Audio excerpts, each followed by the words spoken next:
Bonjour à toutes et à tous, bienvenue sur Radio Alliance Plus si vous êtes sur le 103.1 sur l'agglomération nîmoise ou bien radioallianceplus.fr sur internet ou encore pour ceux qui nous suivent via YouTube.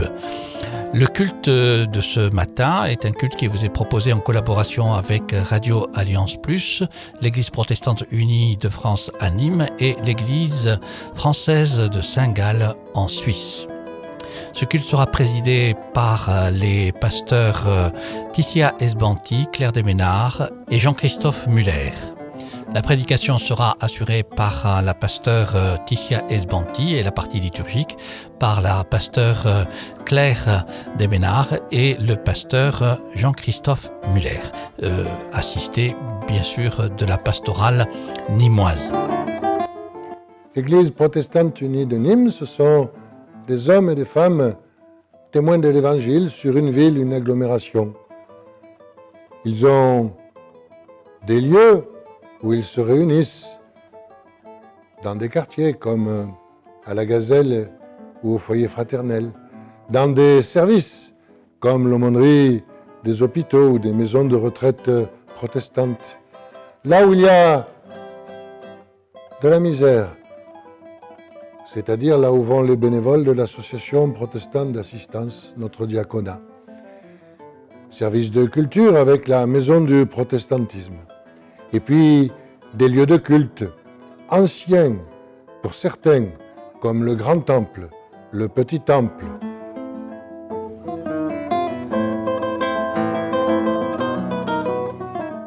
Venant du XIXe siècle, l'oratoire et le temple de Saint-Césaire.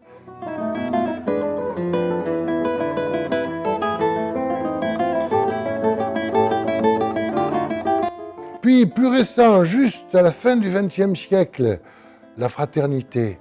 Et début du XXIe siècle, notre plus jeune temple et lieu de culte, le Mas des Abeilles. Voilà, pour des hommes et des femmes qui ont envie de dire et de vivre leur foi, de la prier et de la chanter. La grâce et la paix nous sont données de la part de Dieu. Données pour toujours, sans reprise. Aucune condition, pas de petites phrases écrites en bas du contrat. La grâce de Dieu n'est pas négociable. Sa paix est imprenable.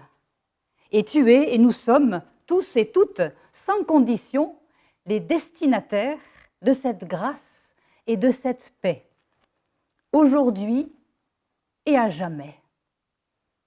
Amen. En effet, la promesse de Dieu est pour vous et pour vos enfants. Elle est pour tous ceux qui sont loin, pour tous ceux que le Seigneur notre Dieu appellera.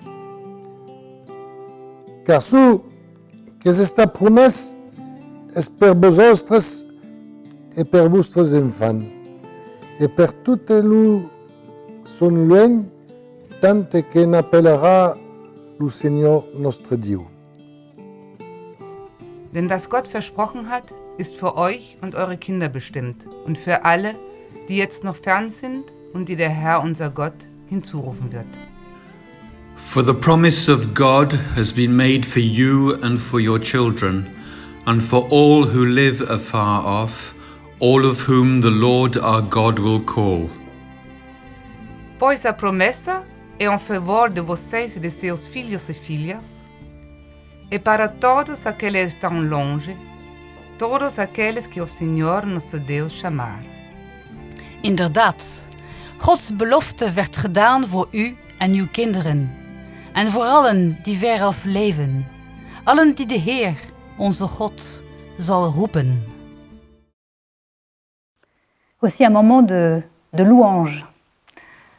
Il est toujours bon de s'émerveiller, de se rappeler avec reconnaissance de ce qui existe autour de nous, que ce soit dans l'obscurité ou dans la lumière. Parce que oui, mon Dieu, face à cette obscurité si prégnante et parfois si envahissante, face à ce monde qui nous inquiète sur tant de plans, ciel et terre continuent de proclamer ta gloire.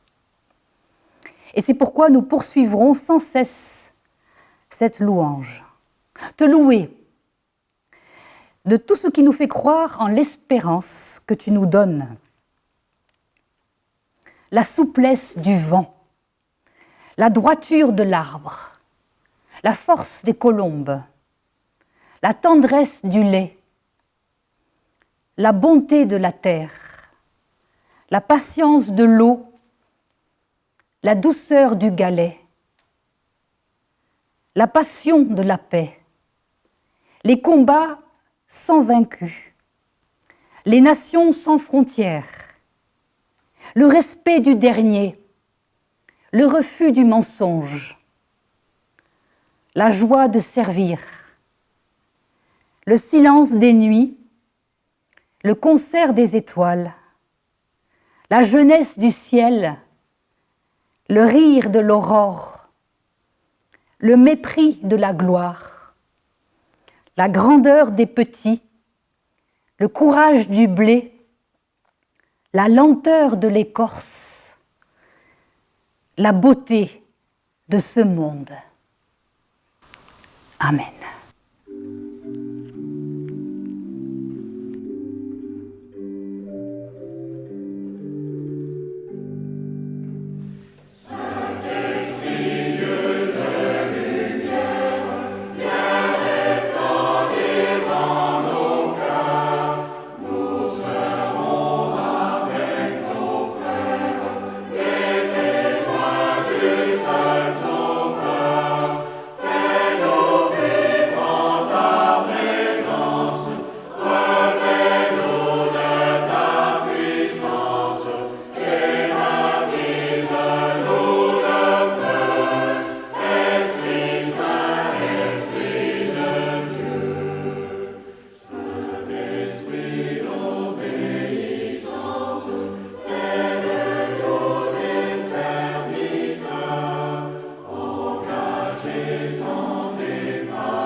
Dans notre quête, nous cherchons la confiance. Nous nous tournons vers Dieu. Je vous invite à la prière. Ô notre Dieu, au cœur de nos désarrois, quand nous manifestes-tu ta présence? Quand pouvons-nous nous sentir transformés par ta présence? Quand nous appelles-tu à participer à ton intervention dans le monde? Tu es celui qui vient à l'improviste et ne te laisse saisir par aucune de nos nostalgies. Tu es celui qui chemine dans nos cécités et nos peurs et nous invite à la confiance. Tu es celui qui ouvre les chemins de vie et nous invite à l'intercession pour ce monde. Voyageur insaisissable, tu te manifestes dans la chaleur et le trouble d'une rencontre que tu nous appelles à vivre comme un renouveau. Qui te possède ou pourrait prétendre te posséder? Toi, notre Dieu, tu viens nous dérouter, que ce soit par la discorde de Babel ou l'interculturalité de Pentecôte. À chacune des rencontres où tu nous invites, tu nous sollicites pour que nous te fassions accueil. Voyageurs interfrontières, tu viens briser nos barrières, abolir nos solitudes. C'est toi qui bouleverse notre histoire pour qu'elle soit féconde. Dans notre quête de fidélité, apprends-nous à célébrer ta venue qui ouvre la communion avec les autres. Malgré ou au cœur même de nos infidélités, tu t'offres à notre vie et te rends présent, malgré nous, pour nous. Parce que telle est la route de ton amour infatigable, tu es toujours celui qui invite à la réconciliation et à la liberté. En toi, nous voilà libres pour aimer Dieu, pour aimer les autres et nous aimer nous-mêmes. Amen.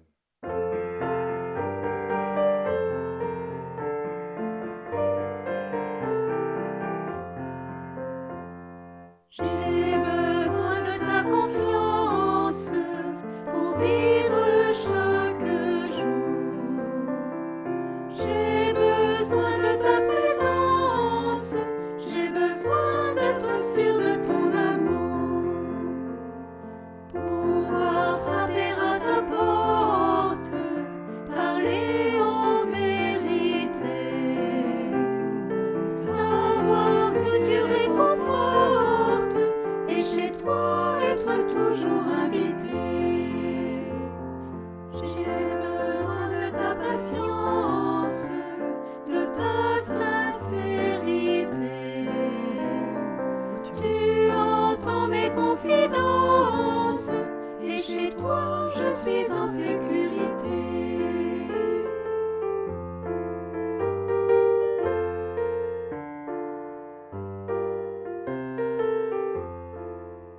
Nous lirons au livre des Actes, dans le chapitre 2, les versets 1 à 17. Quand le jour de la Pentecôte arriva, les croyants étaient réunis tous ensemble, au même endroit.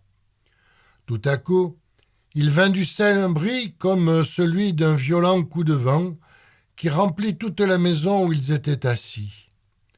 Des langues leur apparurent, qui semblaient de feu et qui se séparaient les unes des autres. Il s'en posa sur chacun d'eux. Ils furent tous remplis d'Esprit Saint et se mirent à parler en d'autres langues, selon ce que l'Esprit leur donnait d'énoncer. À Jérusalem vivaient des Juifs qui honoraient Dieu, venus de tous les pays du monde. Quand ce bruit se fit entendre, ils s'assemblèrent en foule.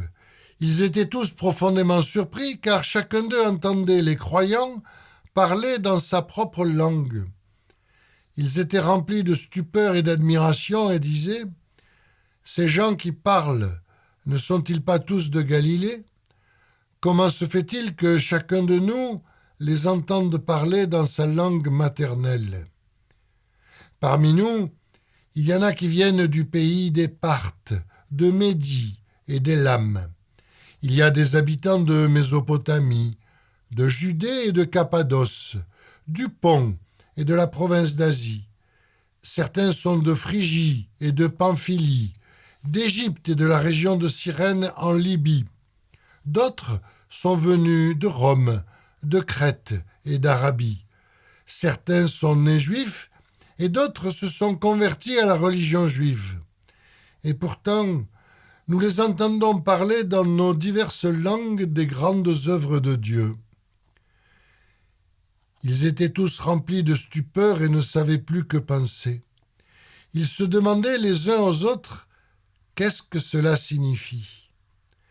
Mais d'autres se moquaient en disant « Ils sont complètement ivres ». Pierre se leva avec les 11 apôtres. D'une voix forte, il s'adressa à la foule. « Vous, Juifs, et vous tous qui vivez à Jérusalem, écoutez attentivement mes paroles et comprenez bien ce qui se passe. Ces gens ne sont pas ivres comme vous le supposez, car il est seulement 9 heures du matin.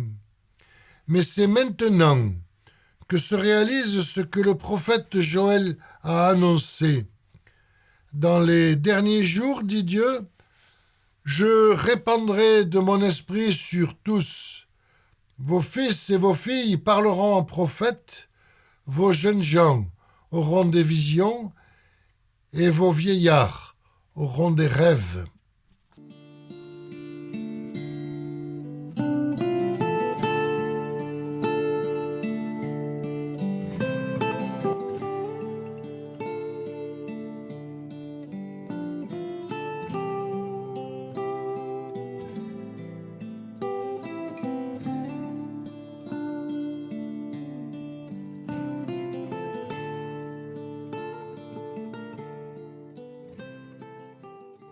Qu'est-ce que tout cela veut dire?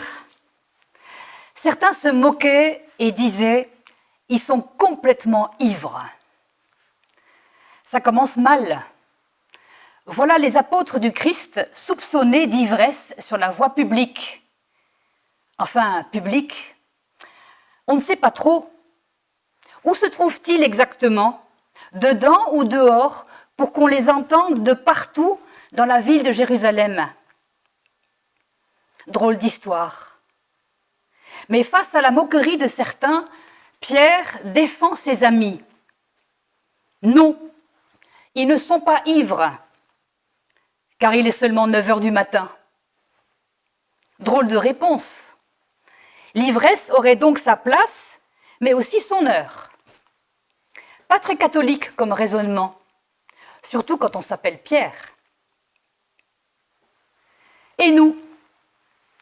Rassurez-vous, nous ne sommes pas ivres, nous non plus. Pourtant, nous avons largement dépassé 9 heures du matin. Cela dit, cette histoire est tout de même étonnante. Elle aurait de quoi nous faire un peu tourner la tête. De quoi s'agit-il? C'est une histoire de langue et de feu, de souffle et de foule, de bouche et de bruit, de ciel et de terre. Et une foule qui s'interroge. Qu'est-ce que tout cela veut dire? Ça se passe à Jérusalem, c'est jour de Pentecôte. C'est une fête qui se déroule 50 jours après le dimanche de Pâques. Un grand jour pour les Juifs. Les rues de la ville sont noires de monde, attirant des pèlerins venus du monde entier. Fête populaire qui célèbre le don du décalogue que les Hébreux ont reçu au désert. Ce jour-là, tout le monde est dehors, sauf les apôtres. Les apôtres sont à l'intérieur, en réunion. Et ce n'est pas la première fois. Déjà, le soir du dimanche de Pâques, ils étaient réunis dans une chambre haute. Tellement réunis que lorsque quelques femmes disciples sont venues leur dire que Jésus était ressuscité, les apôtres leur ont répondu que c'était du délire. Et puis à l'Ascension, ils se sont réunis une fois de plus, autour des grandes questions sur l'avenir. Quand le royaume de Dieu va-t-il venir? Faut-il retenir une date? Laquelle?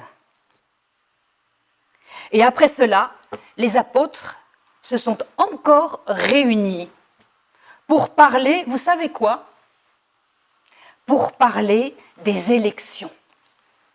En effet, il n'était plus que 11 et il fallait décider qui remplacerait Judas.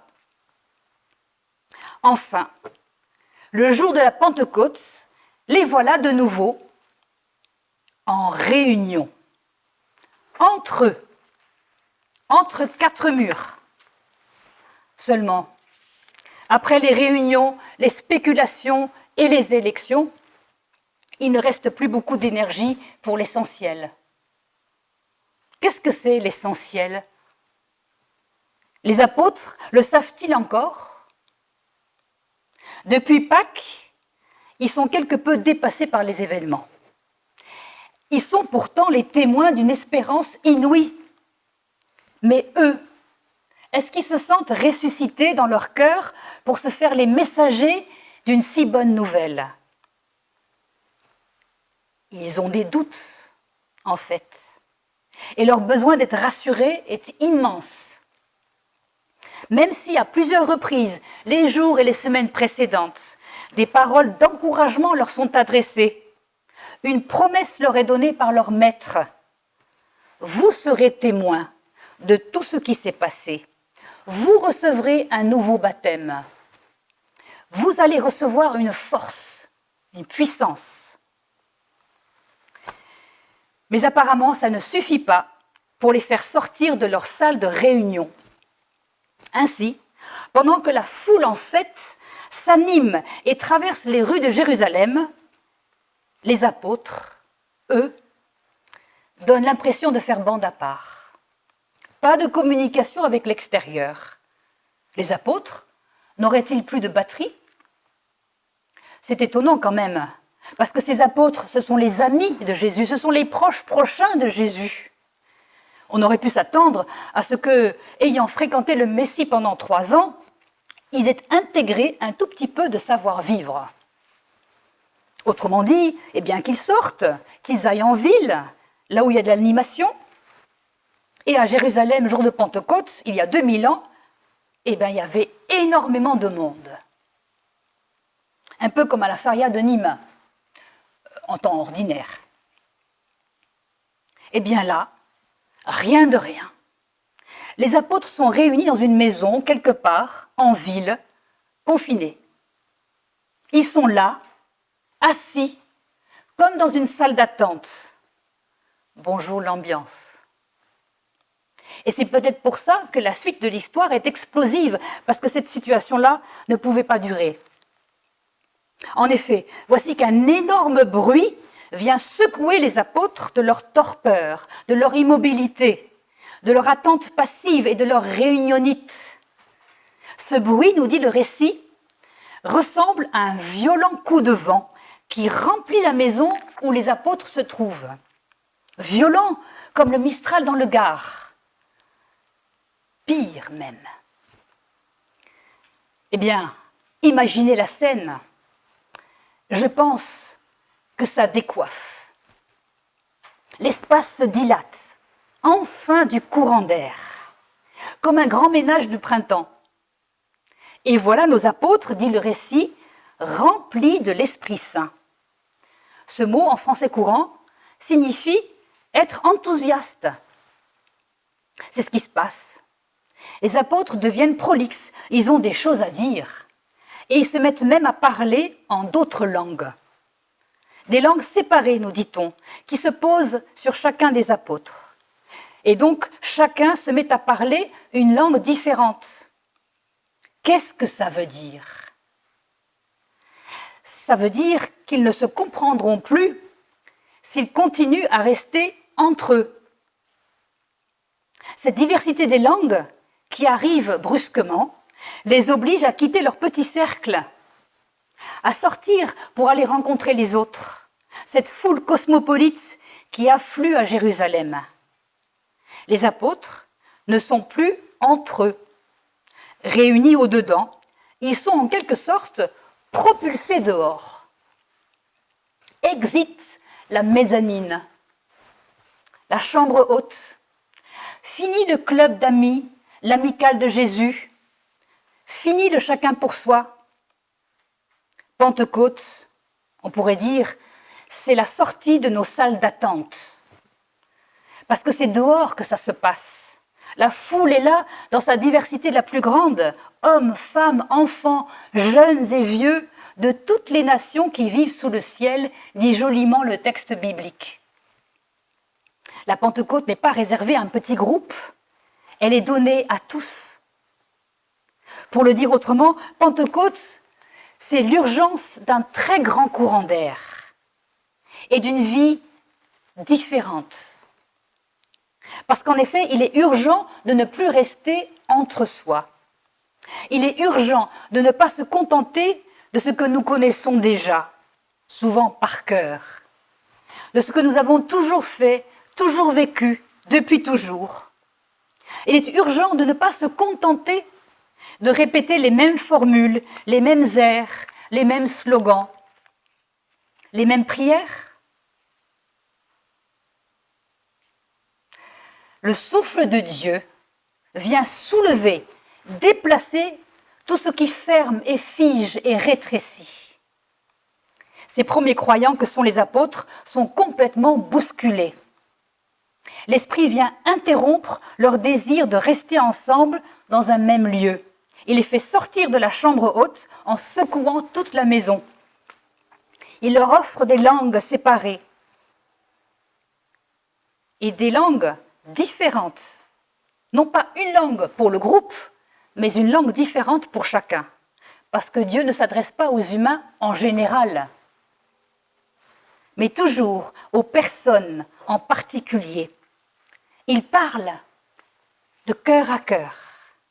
Et quand cette parole, forte et douce à la fois, s'est déposée en nous, eh bien, c'est à notre tour de parler pour en témoigner. C'est ce que feront les catéchumènes de notre Église. Non pas au mois de juin, mais cet automne. À travers une prise de parole personnelle, unique et par conséquent profonde. Chacun de ces catéchumènes parlera avec la langue de son cœur, de sa foi, la langue de ses doutes. Chacun parlera avec ses propres mots. Au fond, cette diversité, cette explosion de langues, ce jour-là, à Jérusalem, est comme une parabole, pour dire que les apôtres se sont mis à parler de façon tellement personnelle qu'ils ont touché droit au cœur de leurs auditeurs. Sans doute n'ont-ils pas récité des formules toutes faites. Sans doute n'ont-ils pas parlé de rémission des péchés, d'incarnation, de rédemption, de jugement dernier, ni d'aucun de ces gros mots de la foi. Ah oui, c'est possible. Mais alors, de quoi ont-ils parlé? Ils ont parlé des merveilles de Dieu, dit le récit. Autrement dit, ils ont parlé de ce que Dieu a fait dans leur vie et dans le monde. Pentecôte. L'Esprit entre par effraction chez les apôtres, là où ils sont, là où ils en sont, pour leur donner une espérance à vivre et pour les remplir de son enthousiasme. C'est ça, le faire-part de naissance de l'Église que nous envoie l'Esprit de Pentecôte. Une Église à ciel ouvert, où tous les croyants sont dehors et qui rassemble ceux qui ne se ressemblent pas. Parce que l'Église n'est pas un club, mais une famille. On choisit ses amis, mais on ne choisit pas ses frères et sœurs. Alors voilà, Pentecôte raconte la naissance de l'Église née du souffle de Dieu. Et pour terminer, ce jour de Pentecôte n'est pas seulement une forte secousse pour réveiller, c'est aussi la porte qui s'ouvre vers l'audace de parler, de s'adresser aux autres, raconter, témoigner. Les apôtres ne se contenteront pas de dire « Oh Dieu, c'est trop bien !» Mais dans la suite du récit, ils témoigneront avec force et conviction de ce qu'ils croient, de ce qui les fait vivre, à travers tout le livre des Actes, 28 chapitres. Oui, l'Esprit de Dieu nous rend capables de témoigner, de parler, de communiquer. C'est ce qui se passera pour l'apôtre Pierre juste après dans un très très long et très vibrant message. Et c'est aussi ce à quoi nos catéchumènes seront invités. Ils seront invités à l'audace de croire, parce que prendre la parole en public, ça ne va pas de soi. Ils seront invités à l'audace de dire non pas « je sais », mais « je crois ». Et ce que je crois, je peux le dire. Sans doute faut-il être un peu gonflé pour se lancer de cette manière, mais n'est-ce pas le rôle de l'Esprit de souffler pour nous pousser, pour nous faire aller de l'avant sur l'océan et pour faire chanter nos voiles? témoigner de sa foi aujourd'hui, avoir le courage de parler, de dire, parce que c'est vrai, la foi, elle nous expose. Elle ne nous laisse pas là où on était resté avant. Quelqu'un nous souffle à l'oreille, va avec la force que tu as, avec celle que je te donne. Notre monde a besoin d'entendre jeunes et moins jeunes qui se lèvent et qui vont dire « Voilà mon espérance, voilà ce que je crois, voilà la boussole de ma vie. » Mais aussi « Voilà mon Dieu, mes questions sans réponse. Voilà mes doutes. Voilà ma perplexité. » Qu'est-ce que tout cela signifie ? L'Église naissante reçoit les émerveillés et les déconcertés. Ce matin, mon Seigneur et mon Dieu, je voudrais déposer devant toi cette Église qui a parfois tellement de mal à naître et que pourtant tu suscites. Chaque fois que des hommes, des femmes, des vieillards et des enfants témoignent contre vents et marées de ton espérance, de ta vie. Nous avons un immense besoin de recevoir ton souffle, de répondre à notre mission, ne pas céder à la fatalité, jamais. Ne pas se soumettre à la peur du lendemain, comme des craintes de ce jour et de ces quelques mois que nous venons tous de traverser. Dieu ne nous a pas donné un souffle de peur, mais un souffle de force, d'amour et de sagesse. Notre Dieu, notre Père, que vienne le jour où nous sortirons définitivement de nos salles d'attente. Que grandisse en nous la confiance qui fait reculer la peur et la lassitude. Et que vienne enfin, s'il te plaît, le jour où tes langues de feu brûleront nos langues de bois. Amen.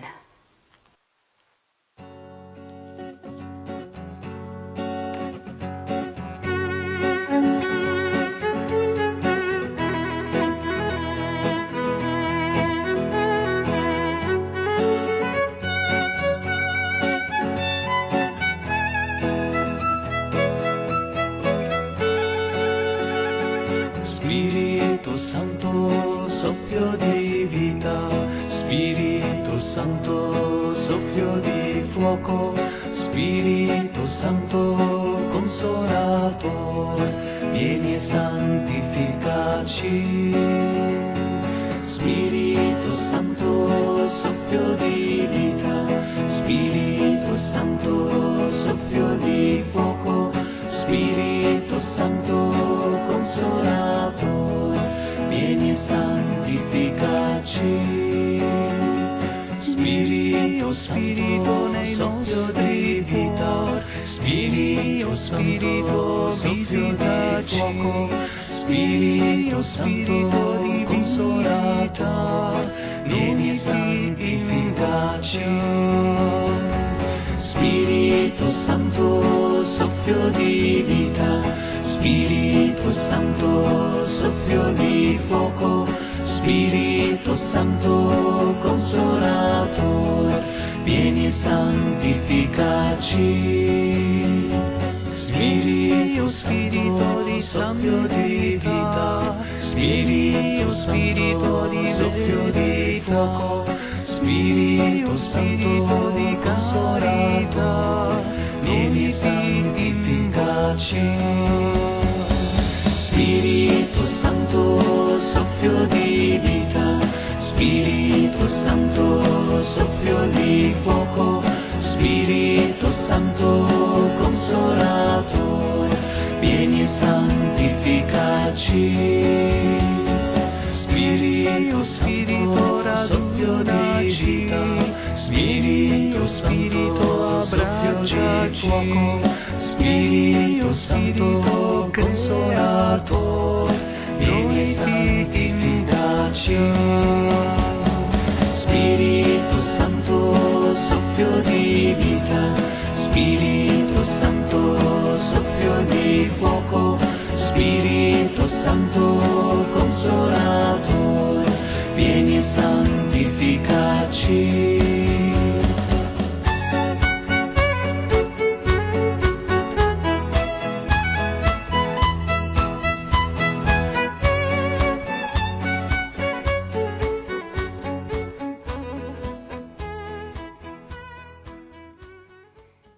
Nous confessons notre foi.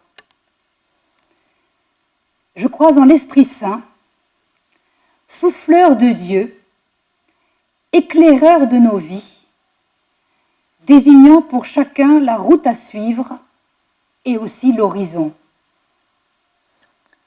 Je crois en Jésus-Christ, Sauveur, signature de Dieu, lisible dans l'Évangile, par ses mots, par ses gestes, et qui atteste pour toute l'humanité d'un pardon et d'une grâce à jamais ineffaçables.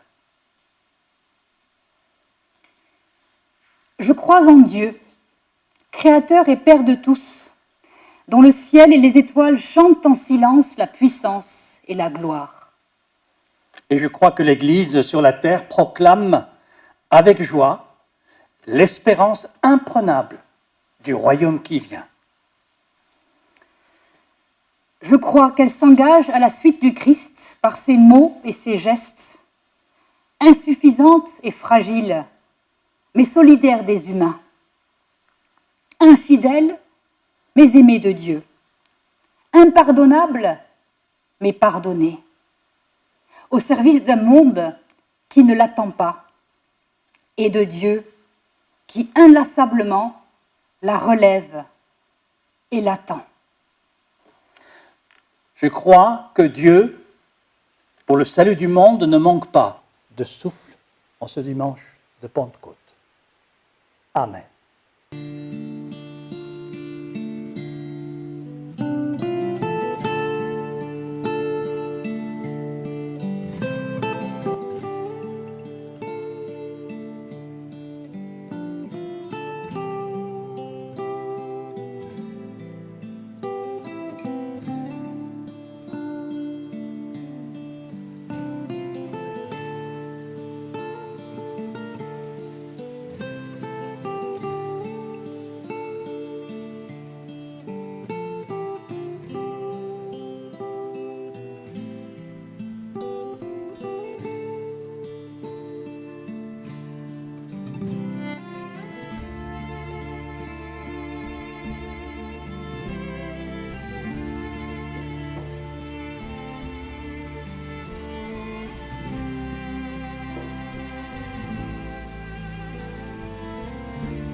Nous nous unissons dans la prière d'intercession. Pour ceux qui sont à bout de souffle, pour ceux qui ne peuvent plus prier, pour ceux dont la parole est entravée, nous prions. Envoie ton esprit de vie, Seigneur. Envoie le consolateur, celui qui nous fait nous reconnaître comme tes enfants. Nourris chacun selon ses besoins, en nourriture céleste, en nourriture terrestre. Nourris les affamés, comme ceux qui se croient nantis. toi qui nous fais le don de la vie, suscite en nous la reconnaissance et la patience, la capacité à accueillir ce qui nous arrive et à nous laisser transformer jour après jour par ton amour. Élargis l'espace de nos cœurs qui sont restés si longtemps confinés, de nos pensées qui se sont recroquevillées sur elles-mêmes, pour qu'à notre tour, nous élargissions l'espace de nos tentes, l'espace de notre attente de la venue de ton royaume. Cueille avec nous les fruits de l'esprit, pour que nous sachions les partager les uns avec les autres, et que nous puissions goûter leur saveur délicieuse avec nos proches, avec nos voisins, dans nos communautés et au dehors. Ô Seigneur, que la conscience de ta grâce et de ta présence accompagne chacun et chacune, dans les moments de joie comme dans l'épreuve. Nous te confions tout particulièrement les malades, de quelque maladie qu'ils souffrent, ceux qui ont été abandonnés, ceux qui vivent dans la peur, dans la solitude ou dans l'isolement. Tiens-toi auprès d'eux. Tiens-toi auprès de tous les malheureux. Reste leur soutien et leur appui en toutes circonstances, et fais-leur sentir la force de ton amour. Ensemble, nous te disons la prière que ton Fils Jésus, le Christ, a enseignée à ceux qui veulent le suivre et l'aimer. Notre Père, qui es aux cieux, que ton nom soit sanctifié, que ton règne vienne, que ta volonté soit faite sur la terre comme au ciel. Donne-nous aujourd'hui notre pain de ce jour. Pardonne-nous nos offenses, comme nous pardonnons aussi à ceux qui nous ont offensés. Et ne nous laisse pas entrer en tentation, mais délivre-nous du mal, car c'est à toi qu'appartiennent le règne, la puissance et la gloire, pour les siècles des siècles. Amen.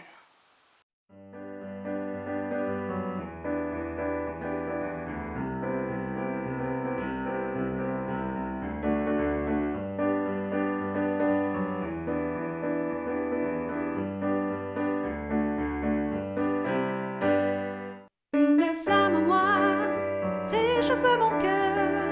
Cette flamme en moi brûle mes malheurs. Je sens qu'elle est là, sa douce lueur brille en moi, brille en moi, brille en moi. C'est une flamme d'amour qui m'éclaire dans la nuit, et cette lumière d'amour vient illuminer ma vie. En attendant le matin, je vais dire à mes voisins que cette lumière enfin vient briller en moi. Oh, oh, oh, une flamme en moi réchauffe mon cœur. Cette flamme en moi brûle mes malheurs. Je sens qu'elle est là, sa douce lueur brille en moi, brille en moi, brille en moi. Le lundi j'ai son amour, le mardi je prends sa paix, mercredi est un beau jour, jeudi je veux le chanter, vendredi si j'ai douté, samedi il vient m'aider, le dimanche cette joie vient briller en moi. Oh oh oh, une flamme en moi réchauffe mon cœur. Cette flamme en moi brûle mes malheurs. Je sens qu'elle est là, sa douce lueur brille en moi, brille en moi, brille en moi.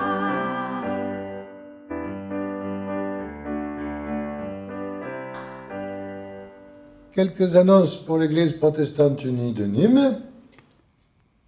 Samedi prochain, 6 juin à 18 h, il y aura un culte au Temple des Masses des Abeilles. Dimanche 7 juin à 10h30, culte au temple de la Fraternité et culte au petit temple, entrée par la rue Claude Brousson, sortie par la rue du Grand Couvent. Nos temples ont fait pendant la semaine l'objet d'aménagements adaptés. Des dispositions sont prises pour respecter les distances de protection.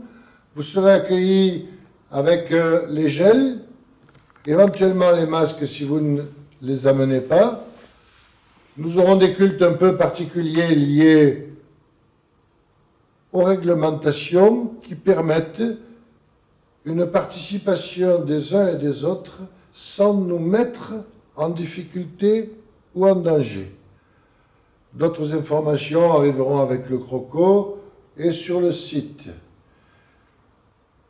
Un petit message de l'APA qui vous dit un grand merci pour le soutien que vous avez apporté pendant cette période difficile, qui continue la distribution de repas, d'aide aux très nombreuses personnes qui se pressent à sa porte ou à la rencontre desquelles elle va. Les activités normales de l'APA reprendront en septembre, mais vous pouvez commencer à ramener, en prenant contact à l'avance, des vêtements.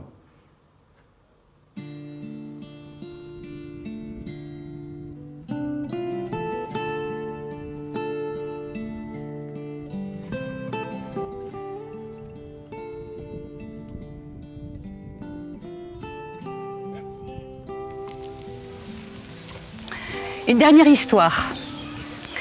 Il paraît que lorsque le Christ ressuscité est monté au ciel, il a jeté un coup d'œil à la terre, juste pour voir une dernière fois ses apôtres. La terre était alors plongée dans l'obscurité, sauf quelques petites lumières sur la ville de Jérusalem. Jésus croise l'ange Gabriel qui lui demande « Que sont ces petites lumières ?» « Ce sont les apôtres en prière », répond Jésus. « Mon plan, c'est de leur accorder mon esprit pour les envoyer jusqu'aux extrémités de la terre et que toute cette petite lumière devienne un brasier qui enflamme tous les peuples de la terre. » « Mais qu'est-ce que tu feras, dit Gabriel, si ce plan ne réussit pas ?» Après un temps de silence, Jésus lui a répondu « Je n'ai pas d'autre plan. »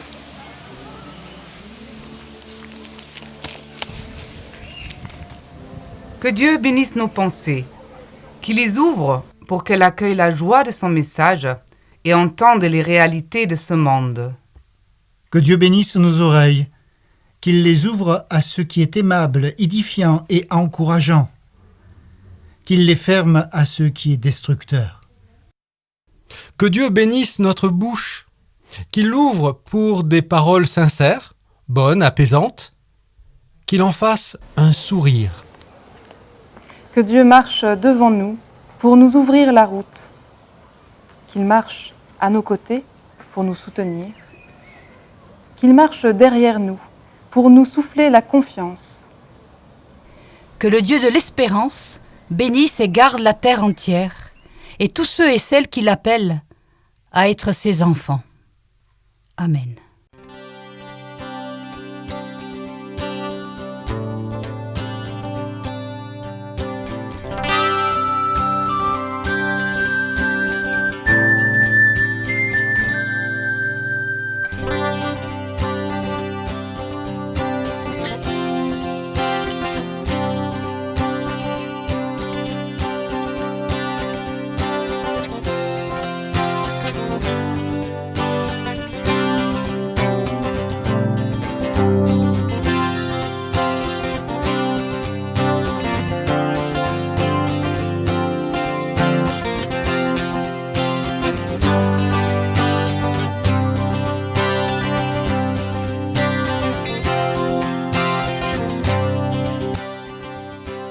Ainsi se termine notre temps de culte dominical.